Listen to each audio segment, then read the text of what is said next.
आप देख रहे हैं इंस्पायरो इंडिया न्यूज नेटवर्क IINN 24। देश का प्रधानमंत्री अभी भी यहाँ पर झूठ बोलकर चला गया कि सोने से आलू से सोना निकलने का। तुम्हारा खुद का बयान है, उसको फिर आप कांग्रेस के ऊपर चेप कर चले गए।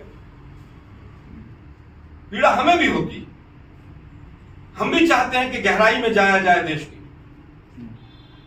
देश का प्रधानमंत्री 80 और 20 और शमशान और कब्रिस्तान और रामजादे और हरामजादे के नाम पर वोट मांगता है। दुख हमें भी होता है।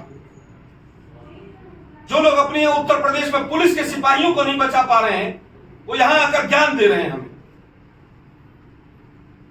आसाम में घुसपैठ नहीं रुकती है, उनके मंत्री के बेटे कनाडा में जाकर गांजे की खेती कर रहे हैं। उत्तर हम देते घूम रहे हैं। आज भी दुर्भाग्य है देश का।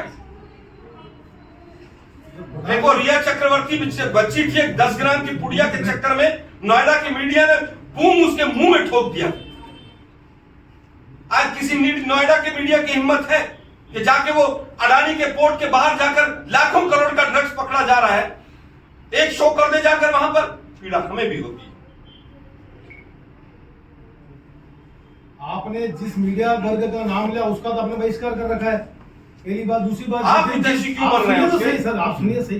सवाल पूछो यार, फिर से उस बारे में बहस ना करो। प्रधानमंत्री प्रेस कॉन्फ्रेंस करेंगे उस दिन उनसे ही बात कर लेंगे। मैं तो कह रहा हूं ना, करनी चाहिए। हाँ तो वो करेंगे तो करेंगे। लेकिन दुर्भाग्य ये है कि देश का प्रधानमंत्री यहाँ झूठ बोलकर सफेद चला जाता है। आप मीडिया के खिलाफ है क्या? मैं मीडिया के खिलाफ है क्या? मीडिया के खिलाफ से लग रहा है, एक वर्ग के खिलाफ। हम शांति से सवालों का भी जवाब देंगे। मैंने कहा, आपको कटु से कटु आलोचना करने का कांग्रेस को अधिकार है, आप खूब करें। भाजपा का ये भी ईडी का डायरेक्टर 5 साल तक सुप्रीम कोर्ट कह रहा है इलीगल तरीके से बैठा रहा। 2G पर पूरा देश बदनाम कर दिया। 1,76,000 करोड़ का घोटाला हो गया। देश का गृह मंत्री अभी भी बेशर्मी से अभी भी वोट मांग रहा है उसके लिए, और सब के सब बरी कर दिया आते ही 1 साल के अंदर। कहां गया वो लोकपाल बिल? कहां गया वो अन्ना हजारे, वो RSS का पिट्ठू? निर्भया केस हुआ तो निर्भया फंड के आज तक पैसे उपयोग नहीं हो रहे। निर्भया फंड का सारा पैसा मोदी जी के एडवर्टीजमेंट पे जा रहा है। हम अपनी गारंटियों की बात करें तो गोबर में भी दिक्कत है। फ्री देंगे या पैसे से देंगे? आलोक जी, जो साथ मुझे लगता है कि हर राज्य की अपनी इकोनॉमी अलग है। कर्नाटक एक पहले से ही डेवलप्ड स्टेट रहा है। कर्नाटक की इकोनॉमी का मध्य प्रदेश से तुलना नहीं कर सकते, मध्य प्रदेश की इकोनॉमी की तुलना राजस्थान से नहीं कर सकते। हर राज्य का अपना एक अलग इकोनॉमी का स्ट्रक्चर है।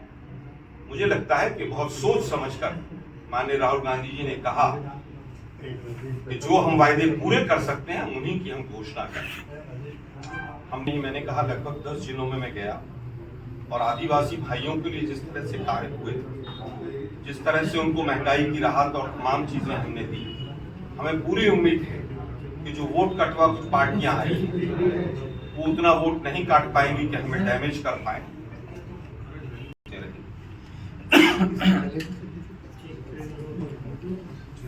जी भाई, मैदान ये किसी से छुपा हुआ नहीं, और उसी का नतीजा है, चाहे वो चिरंजीवी योजना हो, चाहे 500 रुपए का गैस का सिलेंडर हो, चाहे अच्छी शिक्षा हो, कि राजस्थान आज दूध के उत्पादन में भी नंबर 1 हिंदुस्तान में हो गया, जबकि एक शुष्क प्रदेश है, ड्राईलैंड एरिया है, बारिश की बहुत बड़े क्षेत्र में कमी है।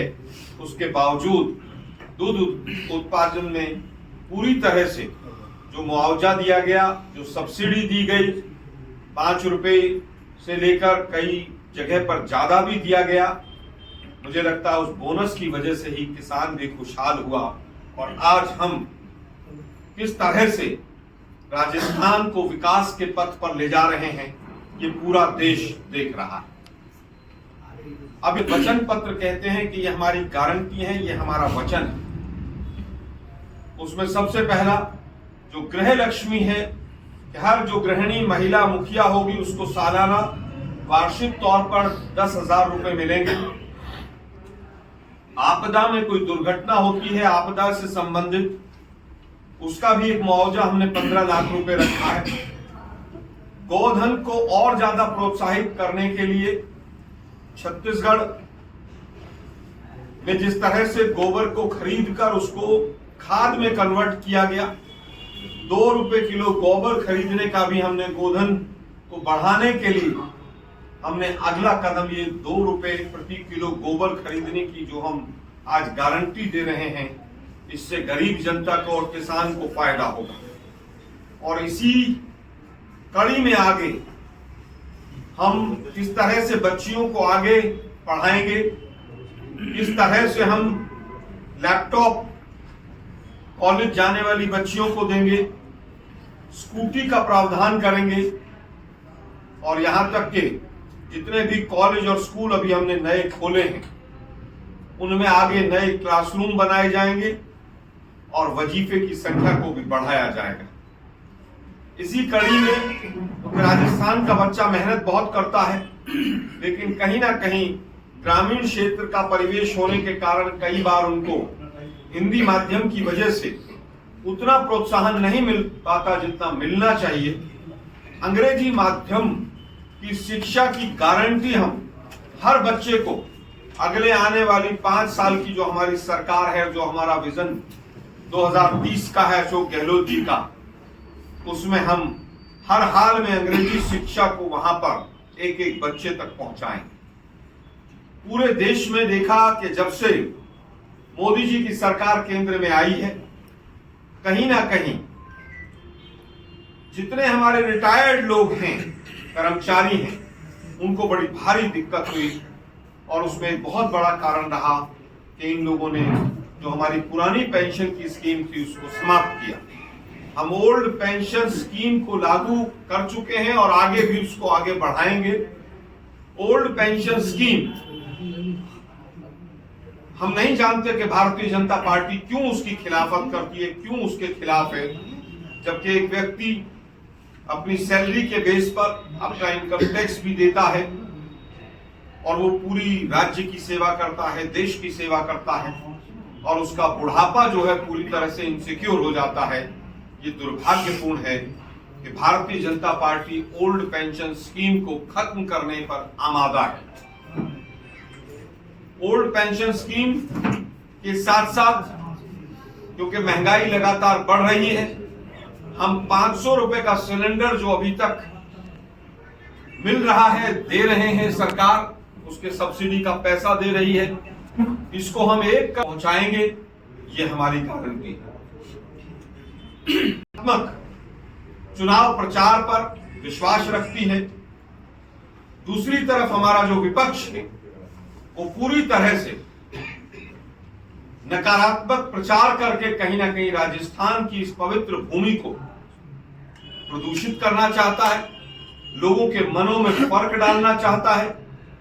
कहीं ना कहीं वो राजस्थान का जो विकास हो रहा है उसको अवरुद्ध करना चाहता है। राजस्थान की जो जनता है, जो शांति प्रिय है, उसके मन में कहीं ना कहीं खटास पैदा करना चाहता है। हमें पूरी उम्मीद है कि राजस्थान की जनता इस बार उनके मंसूबों को किसी भी रूप रेट से ग्रोथ हो रही है, मुझे लगता है कर्जा भी दिया जाएगा और हमारा भविष्य भी सुरक्षित रहेगा। बीजेपी वालों से पूछिए, जिस दिन मोदी जी गुजरात में वहां पर मुख्यमंत्री बने थे, 9,000 करोड़ रुपया कर्जा था, आज 4.5 लाख करोड़ रुपया कर्जा है गुजरात के ऊपर।